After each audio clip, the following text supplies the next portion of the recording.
Suella Braverman.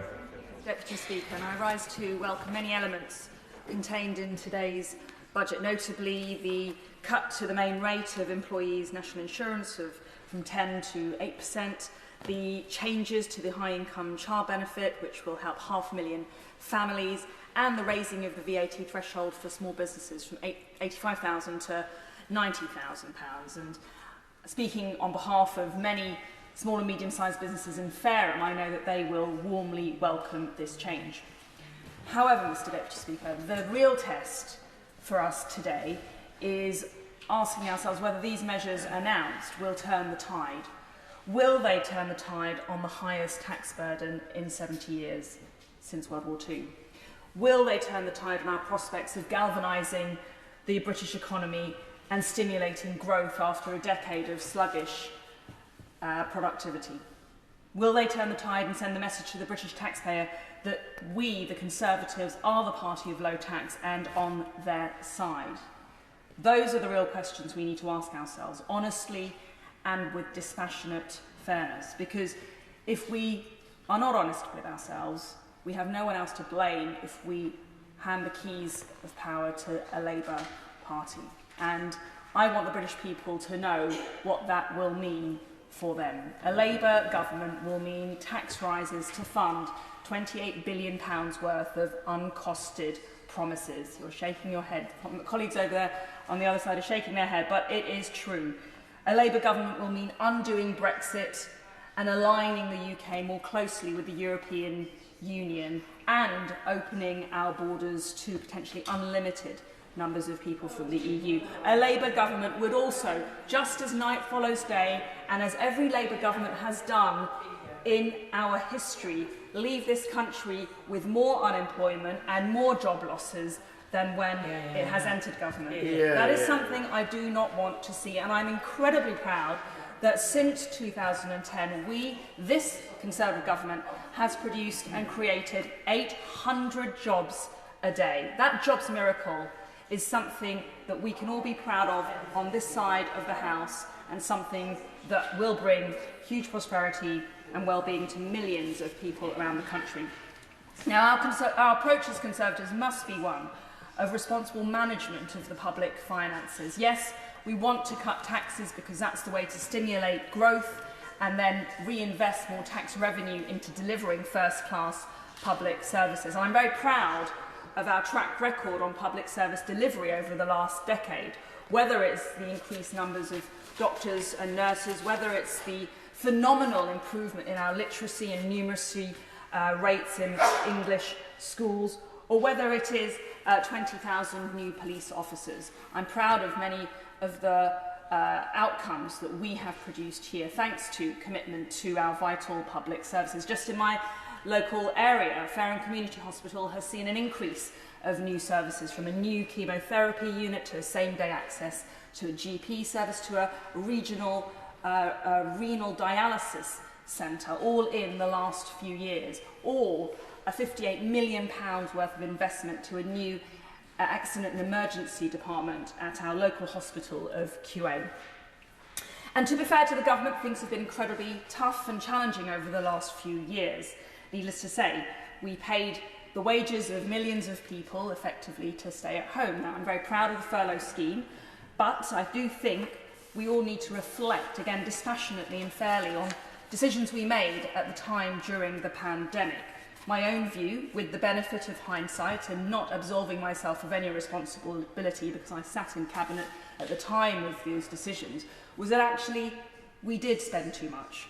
We did lock down too soon and too hard, and we did shut schools down in a way that was harmful rather than helpful. And in the event of a similar pandemic, I hope that we don't make those same mistakes again. I don't blame anyone. That was a time of unprecedented fear and uncertainty. But I do think that we will have to learn the lessons so that in the event of something similar happening, we don't repeat those decisions again. I think we overreached, we overspent, and we overcompensated for what could have been handled in a less damaging way for the economy, for the British people in the medium term. But back to today. Now, if we're serious about putting the British taxpayer first, then personal taxes are a good place to start. And that's why I welcome the changes to national insurance But I do agree with my right honourable friend, the member for Holton, Prowse and Hardwicke, where my preference would have been a 2p cut off the basic rate of income tax and an increase in the personal allowance and a raising of the income tax thresholds to properly fix a tax regime which has become, I'm sad to say, a disincentive to work and endeavour in too many cases. The cut of 2p off the basic rate and the increase in the personal allowance, say from 12,500 where it currently stands to 20,000 or even something like 15 or 16,000, would have helped poorer households and lift about 20% of all taxpayers out of tax altogether.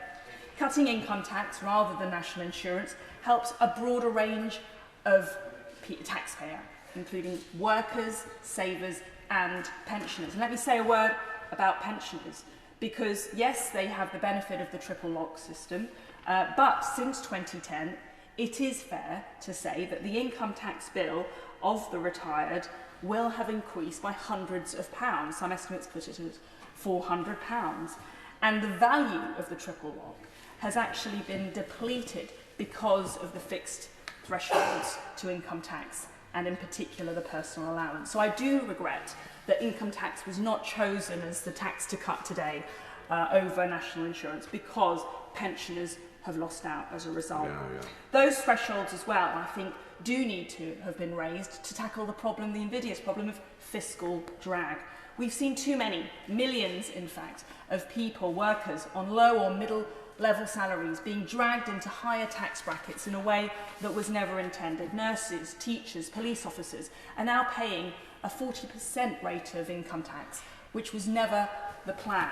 And that's because of the frozen thresholds, which have not been raised in line with inflation. I think that it's been proved now that that is a disincentive to promotion, it's a disincentive to working longer hours, it's a reason why many more people are choosing to take early retirement or to work less. And I think that is a drag and an adverse impact of our tax system today. So I think it's a missed opportunity, and I hope that the Prime Minister does remember his promise that he made during his leadership campaign, that he would plan to cut the basic rate of income tax eventually in this Parliament.